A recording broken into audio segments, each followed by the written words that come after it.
On the eve of Election Day, many voters are still undecided. But as Brad Davis reports, some high school students are preparing for decisions that will affect them the rest of their lives. This appears to be your typical high school classroom. Is America too free? You know, can we be too successful? Why would he switch to an independent party? Or do you really think he is behind this nonpartisan Washington? The majority of Americans are not far left, far right. Okay, all right. Yeah, that's what I want to hear. It's actually a meeting of the Young American Patriots, a bipartisan political student club at Eastlake High School. It was formed because we need to be an example of what the country needs to do. These past couple of years have gotten so emotional, and it's embarrassing how gridlocked our country is. The club meets once a week.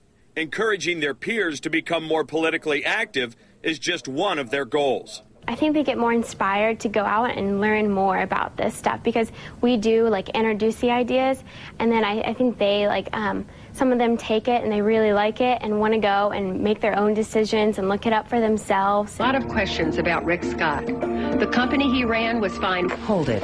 Alex Sink's own company was... With negative ads dominating the landscape of this year's election, these students want to hear solutions, not personal attacks. We want to know what the candidates are going to do for us and not what the other guy doesn't do. We need to get down to the true facts so that people can make educated decisions. Almost all independents love him. Yes, but still, most people in Florida are generally... These students not only learn about issues, but how to debate them respectfully. This election is so important, and it's such a great time to be doing this because the future of our country is at stake.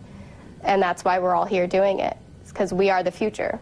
In Pinellas County, Brad Davis, ABC Action News. And join us tomorrow for complete Democracy 2010 coverage. We'll have live reports beginning at 5 in the morning on Election Day. And then join us for our live Democracy 2010 special Tuesday evening at 7:30.